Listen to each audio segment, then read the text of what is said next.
This is Capital Games Movie Club. I am the Wiz. And I'm Zero. Zero. How you doing today? Bit exhausted. Yeah. But ready to rock and roll on this review. Yeah. When did you watch this? You said watch this around Saturday, right? Yeah, Saturday night. It was kind of weird because I was jamming pretty hard on Dying Light 2, and then all of a sudden it was one of those moments where I just completely lost all motivation. I was just like, I really don't want to play this right now. And then I was like, yeah, I meant to watch this on Friday, but just between the crazy storms in North Texas and stuff distracting me, I was just like, yeah, let me just kick this on and watch it. I usually wait until the last minute. I basically I give it like a day, because then everything's still fresh in my mind when I do my reviews. So normally that's how I do it. I waited until late last night after I edited the episode of Capital Games last night, and then I got really tired all of a sudden, so I went to sleep. And then I watched it this morning. We'll discuss my thoughts on the film, but anyway, we are talking about the 2000 film Yi Yi, directed by Edward Yang. The reason why I chose this is because an article came out on the Hollywood Reporter of the best 50 movies of the decade, and I thought this was going to be a list that was pretty rudimentary, something that I wasn't going to be surprised by. I thought movies like Mulholland Drive, Get Out, Spirited Away, Brokeback Mountain would probably be number one. But Yi Yi was number one, which really surprised me, because Yi Yi, even though it's a film that a lot of people praise, don't end up on lists of best movies of the century, best movies of the decade. I think even when it came out, it wasn't really in a lot of best movies of the year, except for like critics who actually got the chance to see it at Cannes. I was kind of surprised to see that, and I know you're interested in Asian films, so I thought maybe this would be a good movie to check out. What were your thoughts when I actually recommended this to you to watch? I wasn't familiar with Edward Yang's work. It seemed interesting since it's a story about 3 generations in a family, and I'm not one to shy away from drama pieces either, so I was like, I'm definitely curious to see how this one will pan out. Okay. All right, well, why don't we just get right down to it? We're going to go into the review of Yi Yi, a 1 and a 2, directed by Edward Yang. This is one of these reviews that I'm going to have a hard time with. I don't know if you are going to as well, but this reminded me a lot of when I saw the movie Y Tu Mamá También when I was like really young, like I was like 18. Y Tu Mamá También got a lot of praise for that movie, and I didn't understand it. I only took it as like a sex drama. And I'm getting that same feeling from Yi Yi. Not that it's a sex drama. It's a family drama. A part of me wants to kind of dismiss it outright and say, well, okay, it's a good family movie. It's a good, not family movie, but a family drama. A drama about family. But even as I'm saying that, there is more depth to the movie than I wouldn't be able to give it credit for. So I'm kind of at an impasse here. As far as watching it, it was interesting, but at the same time, it was kind of frenetic how they sort of jump between stories between the 3 generations within the family. Because it'd be like one moment you're in like the elder generation story, and then just boom, another cut, and then you're into the youngest generation story, and then boom, another cut, you're into the middle generation story. And it was just kind of frenetic in that sort of sense, but maybe it was just to kind of emphasize just how dynamic all 3 generations' lives are. Yeah, I mean, that was kind of my thought on it. Yeah, I could see how you can feel about that. It does go from place to place to place a lot, but I think where it does that well is that some movies that have a frenetic pace to it, or not a frenetic pace, but edits all the time to go from here to here to here, there are no through points to where they go across, or there's no like attachment to where, let's say we go from one character and then suddenly we're at this character, and there's really no reason as to why. I think they offer decent reasons to connect each story along the line. So I think to that point it works kind of well. But even when saying that, I do understand what you're saying, and I kind of agree with you that the way that they go from person to person feels, maybe you disagree, but disconnected to a certain extent. which in this movie, it didn't feel like this family was disconnected, but it definitely felt like the storytelling was. Yeah, I would say that's definitely kind of how I feel. It was just very, very quick movements between the stories and everything. But I mean, ultimately, just you feel the threads of family sort of tie together by the time you arrive to the end of the movie. So I mean, I think it sort of wrapped up in a nice way, but I know some people may not agree. Yeah, I don't even think it tied it together that well. But then again, I think that was kind of the purpose of the movie a little bit. Because in the end, every character grows in a certain way, and they grow apart to their own individuality. To a certain extent. I think the exception is NJ's wife, who I think for like the second half of the film is just not there at all. I don't agree that they come together at the end. I think they're all in one place, but I think after that point, everyone has separated into different things and themes that separate the characters onward.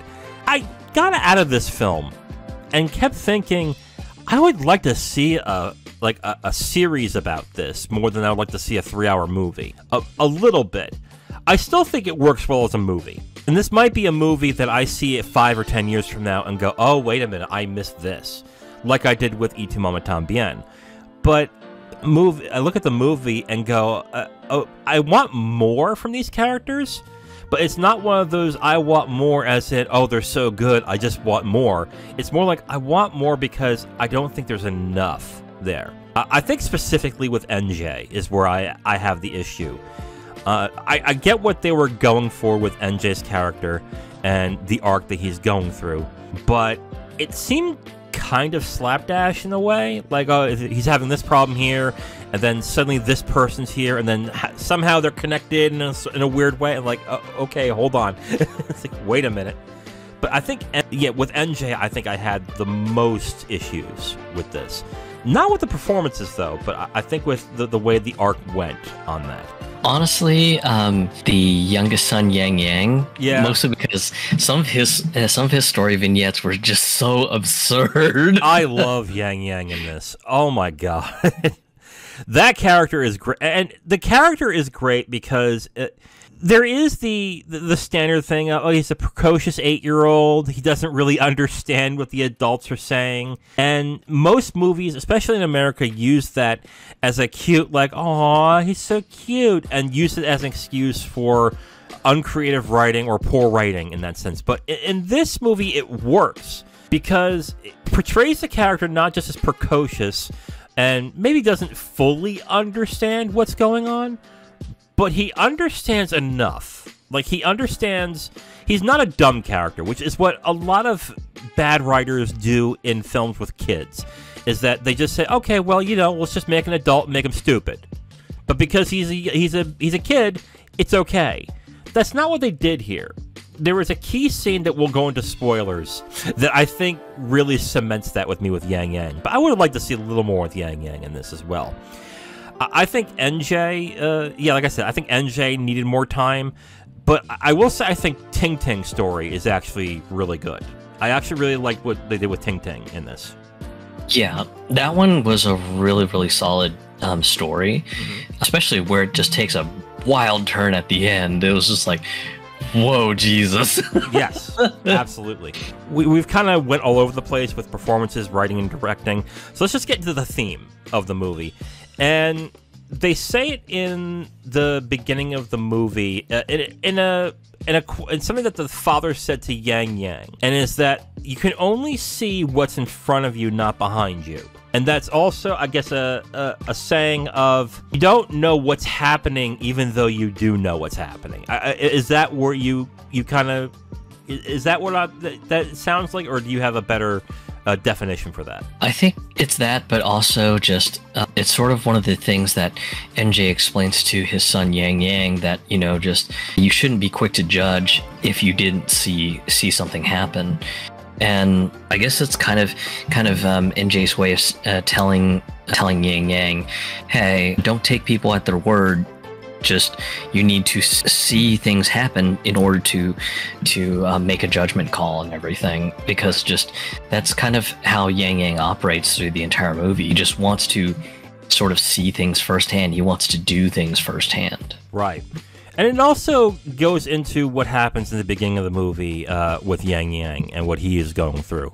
But yeah, I think the themes that they use in this movie are strong. And I think when I watch it in multiple viewings, I think the thematic qualities of the film will probably shine more than I would say the characters and the writing in this. But I think the theme that they go for in this is actually the key highlight in this, and where I think a lot of people end up enjoying this movie. So this will definitely be a movie I think I will watch again in the near future, just to see if I get something else out of this. The main theme that I see is just sort of it seems like a trio of vignettes over 3 generations of a family. Right. No, that's definitely, absolutely. So my main issue, and I don't know if this has to do with the Criterion disc I was watching it on, or just the way it was shot, but this movie looked grainy as fuck. Like, grainy as fuck. And I don't want to fault the film itself, because the way that they shot some of the scenes looked actually very good. Specifically, the wedding scene in the beginning looked really good. But while I was watching it, I was noticing a lot of artifacting, a lot of visual distortion, and I think that might be the disc that I had, or I don't know if you had it when you watched it on the Criterion channel, but I just watched it and go, this looks ugly for some reason. Did you feel the same way? No, I mean, okay. The movie did have a kind of some graininess, like film grain on it, but it never looked terrible, and that's with me calibrating my my TV and everything, since I'm a bit of a AV fanatic. Okay, well that might be me then. The direction and the shots he chose were decent. I kind of wonder, and this might be done in a multiple viewing setting, I kind of wonder why he won Best Director at Cannes in this, because as much as I think the direction is decent, I wasn't blown away by it. I thought it was good enough, at least. Maybe because they foreshadow a lot in the beginning that turns out to be something as the movie goes forward, specifically with Ting Ting. I just sat there with the direction going, it's okay, but I don't really understand what was so special about this. Some of the camera work made it kind of seem like you were sort of observing some of the events happening kind of like a passerby or maybe a person in the neighborhood. Like the moments where you have Ting Ting's friend Lily talking to her on-again, off-again boyfriend Fatty. Just it's kind of like a very, very far shot where you see like them talking by a bridge next to an intersection and stuff like that. And it just kind of had a vibe of maybe you're out in the balcony of your house, just maybe hanging laundry to dry, and you just see like these 2 kids just kind of talking at the corner of an intersection or something. It had kind of a feel that you should be feeling like you're part of the neighborhood or whatever. Okay, that makes a little sense. I don't know. The sense of place in this just felt a little off, I think. Not really off, but I didn't really buy into it in the end. But difference of opinion, I guess. We're going to go into spoilers for Yi Yi, a 1 and a 2, directed by Edward Yang. If you have not seen it, you can stop here and come back when you're ready. We will get into spoilers for Yi Yi in 5, 4, 3, 2, 1. Where do we start from? You want to start from the beginning, or do you want to just go into specific plot lines here? Where do you? Yeah, probably the beginning, since it sort of sets up everything. Okay, so basically the key thing that happens in the beginning is Adi's wedding, and the grandmother goes into a coma, essentially. And the coma is what starts off what happens with the rest of the family. And I thought this was actually intelligently done, because most movies, when they deal with a family member who has a serious illness, that becomes the focus, like specifically, and how they feel about what happened with the grandmother and what's going to happen if the grandmother dies. It's realistic in a way, because especially with an illness that is ongoing, people have to live their lives. So, yes, they're taking care of the grandmother, but they're still living their lives to a certain extent. And I think the way they portray that is fairly realistic, but they do some dramatic flourishes throughout the movie that fits with, I think, the theme of the film itself. So I thought they handled that really well. Especially since a lot of movies, when a family member goes into a serious illness, it's just like a dramatic, we have to drop everything we're doing. Life immediately stops. And that's just not how living with somebody who's seriously ill works. I mean, it's like you said, just life doesn't stop. Life still keeps going. So, family members will take care of their ailing family members where they can, but it's not like in most movies where everyone stops what they're doing. They stop going to work. They stop volunteering in the community and go, oh, I've got to take care of my comatose family member.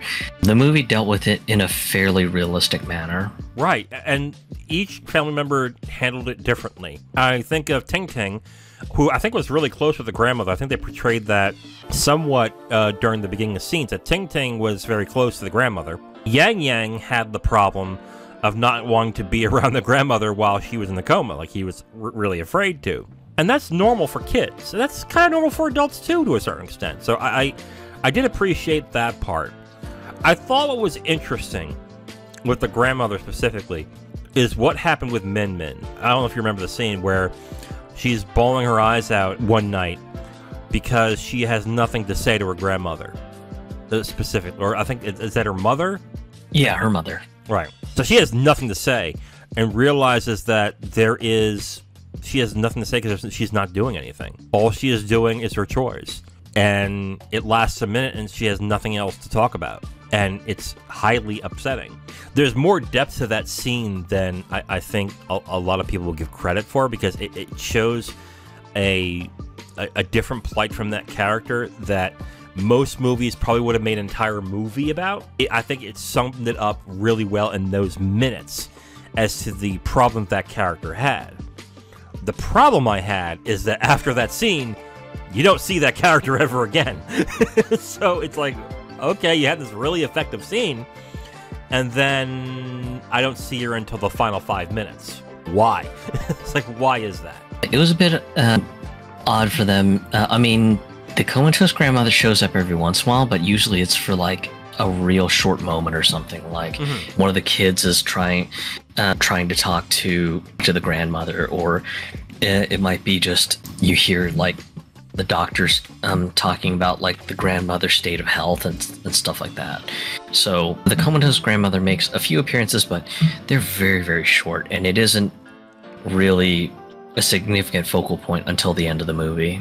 I disagree a little bit, because Ting Ting specifically, I would say for Ting Ting specifically, her attachment to her grandmother, I think orchestrates not exactly what's going to happen as the movie goes on, but why she spirals the way she does to a certain extent.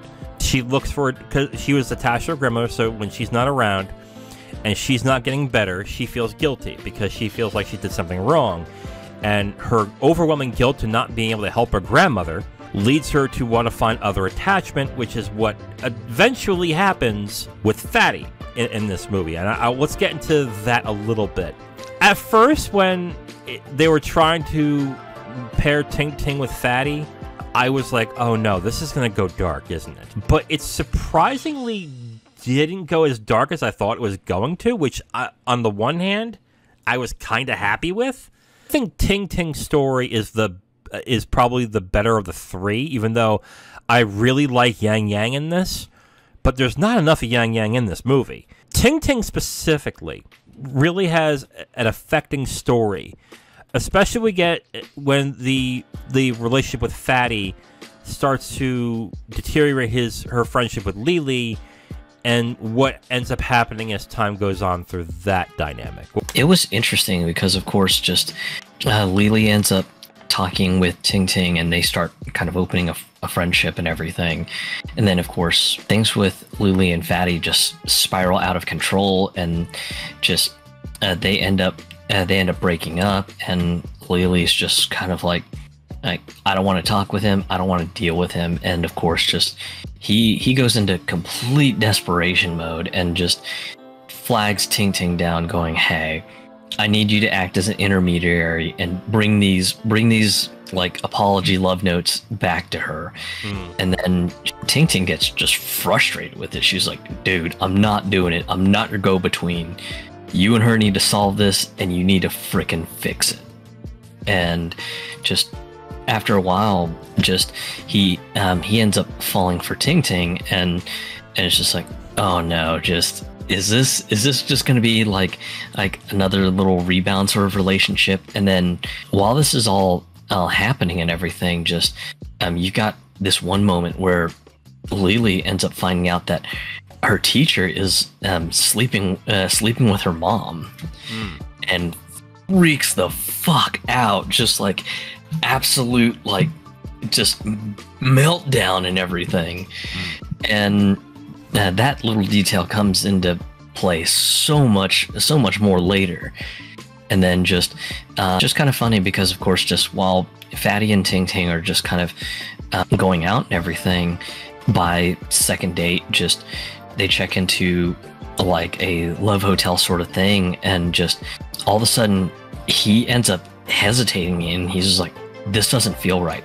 I gotta go," and then just bolts out the door. And it was just like, wow, my God, does he have morals or something? I know. I felt so terrible for the character. Oh my God, for Ting Ting specifically. I was like, oh my God, that's gonna be awful. Yeah, and the part that my thought during that was, my God, did Ting Ting dodge a bullet? Jesus. Definitely. Another thing that I think American movies do in this would do in this specific situation is they would show either the girl would bust out crying in this emotional mess, or there would be some kind of revenge plot on top of that, and that's not what happened here. And I don't know if this is cultural or if this is just how the character operates, but the character is much more mature about it than I would expect somebody her age to be in this. And I really like what they went with the character in this. She did get upset. I think she talked about it a little bit with her grandmother, or tried to with her grandmother, but I think it resonated a lot more that I guess she took it in stride a little bit, and it made me like the character a lot more because of it. It made me appreciate that character quite a bit more. What did you think of what happened at the end with Ting Ting, Lily, and Fatty? God, it was so wild because, of course, just after the whole love hotel thing, just Ting Ting sees Lily getting back with Fatty, and it's just like, oh God, that's what this is, just an on again, off again relationship. And then, of course, just I guess Lily ends up dumping him again, and then he ends up desperate with Ting Ting, like yo, we can get back together, it'll be great. And then just she ends up kind of saying, I'm not really interested, but I'm cool being friends. And he just loses it. He's just like, go away, just go the fuck away, and just completely just loses it. Just the fact that he's lost both Lily and Ting Ting. And then, of course, just Ting Ting's super depressed about this whole thing, and she's just like, I just want guidance from you, Granny. Just please, just if you could just wake up and give me guidance. And then the next day, like, she ends up being like summoned by some police officers at her school, asking her if she was acquainted with Fatty at all. And she's like, I knew of him, but just I don't think we were very close. And they're like, oh, well, yeah, he was involved in a bit of a murder. Yeah.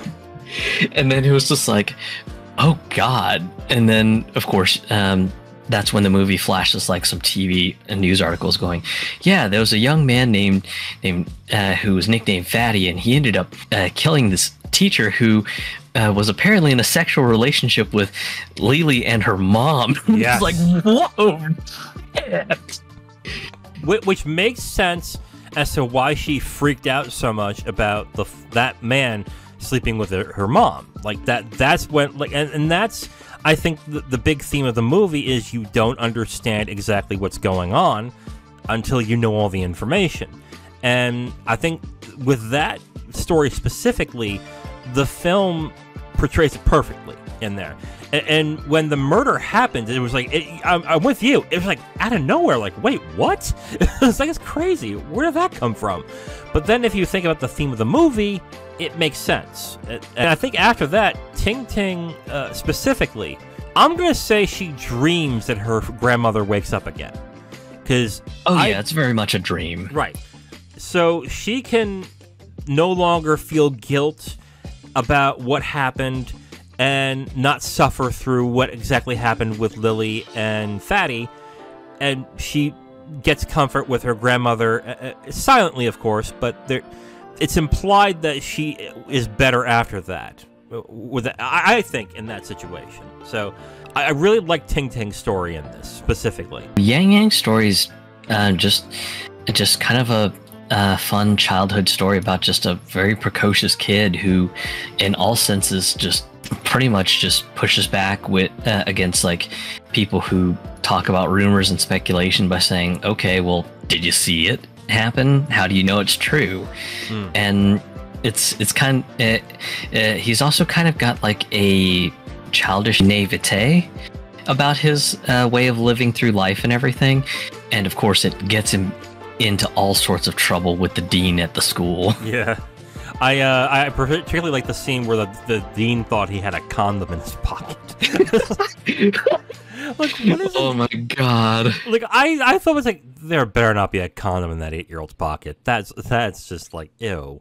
And then when it turned out to be like an unblown up balloon, I'm like, that's fucking ridiculous. But okay, sure. I like how that character signifies, I think, the theme the most through his pictures. And what's funny is that character personifies that theme, but the adults, the ones that are older, seem to understand less where the kid is coming from, which I thought was kind of fascinating in a way, because we get the first set of pictures and it's panels, it's pictures of mosquitoes, it's a whole bunch of random things, but it belies the theme of you only see in one way. And then, what's the second set of pictures? The back of people's heads. I know. I thought, and then I was like, that's strange. And then what Yang Yang said after his uncle asked, why are you taking a picture of the back of my head? So you can see what's behind you, so you know what's happening. I'm like, oh, that's fucking cute. It's like, and it kind of works. I'm like, okay. It's like the kid is smart, but he just doesn't fully understand, so it fits with the character really well. So I really was like, that's cool, and that's really adorable. Like, God. Like, I really wanted more of Yang Yang in this. What were your thoughts on that? The chapters with Yang Yang were kind of adorable, just with sort of his interpretation of seeing what reality has for us and everything. Though it was kind of shitty of the dean when the dean just was like, oh, you skipped school to go buy film? Okay, stand at the wall and we're gonna embarrass you about your pictures and say how crappy they are, while mocking you as you're some sort of auteur artist or something. I was like, yo, that is shitty. I know. I was like, what an asshole. Like, good lord. But man, oh man, Yang Yang and his friends get the dean back so good. Yeah. Well, that was accidental, too. They were going after the girl that was picking on them, and they accidentally got the dean, but I thought that was great. Yeah, I was dying when that happened. It's like, oh shit, we missed the girl, and then you just see the balloon just hit the dean, and the dean just loses, like, you little fucks, get the fuck back here! And the kids are just running to go hide. I was just like, holy shit, he got the dean pretty good, even if it was unintentional. Did you think Yang Yang was gonna die? No. You didn't think so? When he was when he was struggling in the pool, you didn't think that they were gonna pull a 180 and go, oh, he actually drowned? No, it just seemed like he was just probably just gonna be real reckless or something, and my thought was it would probably be something like NJ would get a call going, yeah, you're idiot, this is the dean, your fucking idiot son almost drowned his sorry ass, or something like that. I thought with how abrupt the cut was, I'm like, oh no, they're killing him. Because in the beginning, when they talk about the film is, they say about the film, it's about, beginning is about a wedding and the end is about a funeral. And I thought the twist was going to be the funeral was going to be about Yang Yang. And I was like, oh no, they're going to kill Yang Yang? No! And then they cut it, and the parents and the adults are doing their own thing, not realizing what's happening. Like, oh my god, this is excruciating. Oh no, when are they going to find out? And then the door opens, and there's Yang Yang soaking wet. I'm like, oh god, thank god. And then the first thing you hear is, was it raining that bad out there? I was like, oh god. I was like, oh, thank god Yang Yang survived. Oh man. But like, I thought that was like pretty clever to a certain extent, but I was like, oh no, they're not gonna kill him, are they? But thank god they didn't. I guess the last character we have to go through is NJ. NJ, I think, has the most screen time. And his is basically, in the beginning of the film, he catches up with his first love from school. And her name is Sherry. He's also having a struggling business he's trying to get afloat. So he's trying to pitch something to a game developer to help fund a game they're making, on top of trying to straddle this thing of whether or not he should get close to that woman again. And I think if they went one way, either way, I think it would have been a lot better than what they did in this with NJ. Also, NJ's story isn't really completely about NJ, because there's a lot of involvement from his brother-in-law, Adi. I mean, the start of the movie, Adi is getting married to his wife, and then, of course, just hit on trying to get through to the wedding ceremony stuff. Just his ex-girlfriend Yun Yun shows up and starts like causing a fucking scene. And of course, just this whole like back and forth with Adi, his wife, and his ex just ends up kind of popping in every once in a while. And it's just like, all right, well, I guess he's kind of related in NJ's story, but it just seems like the relationship is very, very, very light at best. I think it's more of he is in the story to a certain extent, but he's in there not because NJ. It doesn't seem like NJ wants him there. It's because there's an obligation for him to be there. Not only is he part of the business, but he's family. And a lot of people, when it comes to family, is like, well, you have to stick by family. I think that's why Adi is there too. In that, and it's also to show the differences between the two characters. Like they both run the business. But Adi is much more irresponsible, I would say, whereas NJ is very responsible and very about doing the right thing and family and honor and things like that. I think that's the main juxtaposition from there. But the second half of the movie, they spent a lot of time with NJ and Sherry and their relationship before he got married. I guess the question I have really is why? Why was that part really necessary in it? Either you have that part, either just do that and flesh that out, or you do with the business part and flesh that out. And because they kind of try to mix the two, like for some reason Sherry was there with Otto, or is it Dr. It's Mr. Otto, right? Or is it Mr. Ota? Mr. Oda. Thank you. Otto was the knockoff. Got it. I forgot. Ato, yeah, and Ato ends up being a woman. Yeah, right.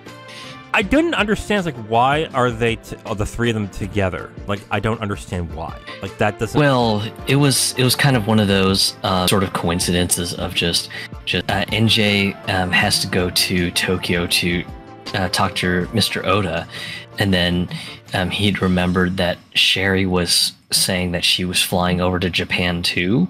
So it was just kind of like you're going to Japan, right? Well, I'm going on business. Let's try to sync up or whatever.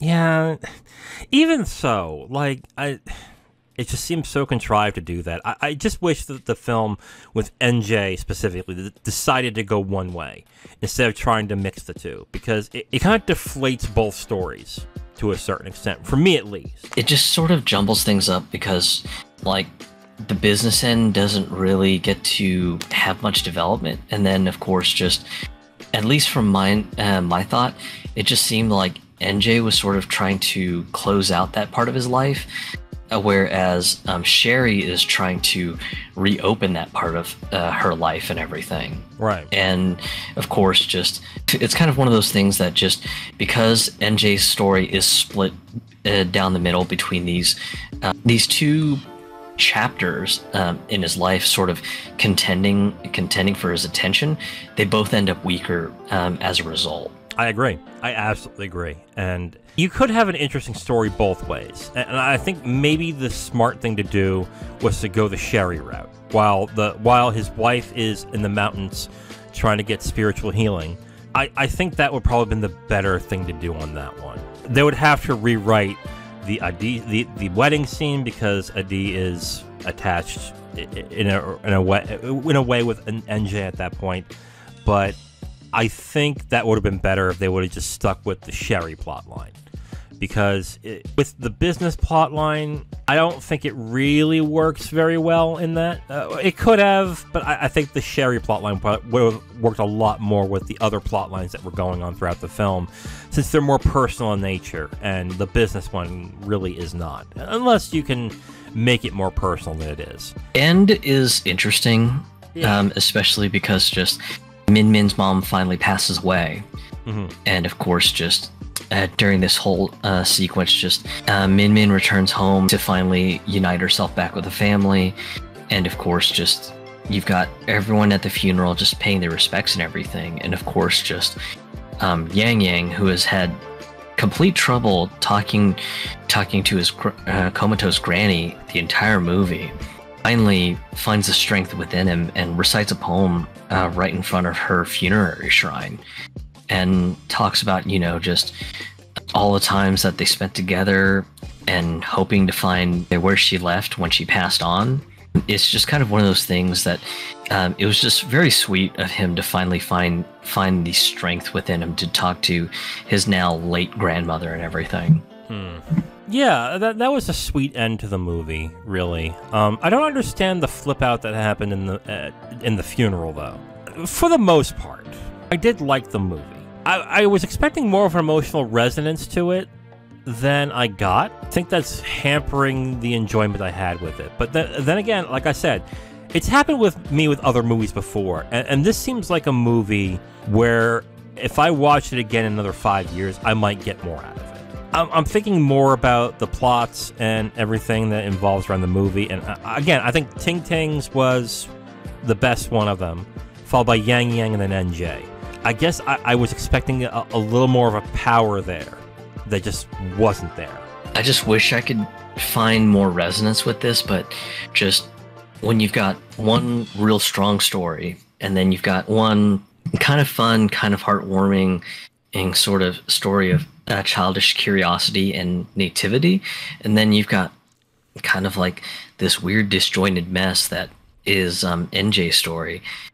It's just really, really hard to just really fall to loving this movie. I do understand why some do, though. Like, this has an 8.1 on IMDb, which is very high. A lot of people do enjoy this movie and think it's very good, and I can see why. It just didn't hit me that way.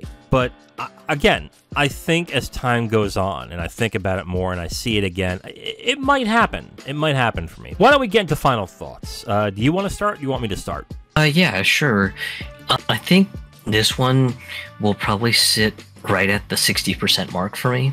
Love Ting Ting's story. Just, it goes a lot of great places, and it doesn't take any cheap shots on just the story and everything. Yang Yang's story, fun, especially with just him sort of trying to feed into his own like childish curiosity and everything. And NJ's story, there was great potential, but by splitting his story into two sub-pieces, I think it just weakened both pieces instead of making a stronger, cohesive narrative. But yeah, I mean, overall, it's not a bad film. Just it just is. NJ's part is just the weak spot that just breaks everything. Yeah, I have to agree with you, but I'm going to give it a little bit of a higher score. I'm going to give it 3.5 because I actually really liked Ting Ting and Yang Yang's story so much that I think it elevates it a little bit more than I think 60% or will be 3 stars on my end. I'm going to give it 3.5. And also, I think that there is a possibility that if I watch it more, I might get more out of it and thus enjoy it a lot more than I did in the first watch.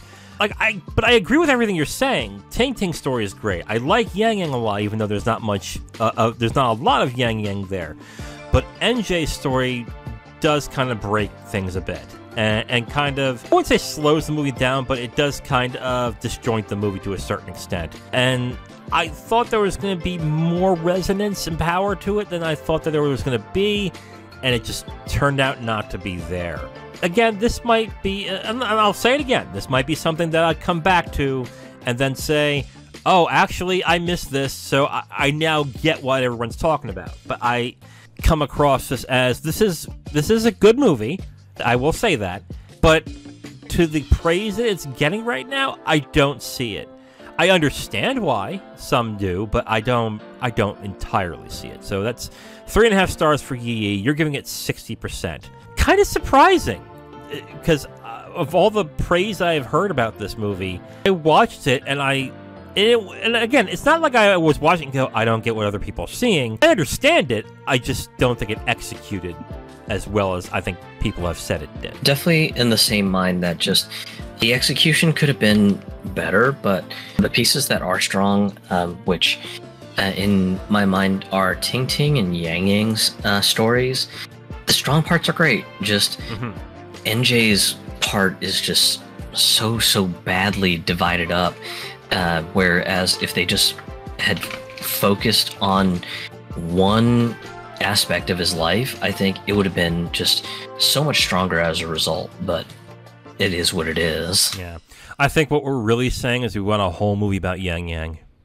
I mean, would you be against that? No, especially just with some of the shenanigans he went through. It was just like, oh my god. Yeah.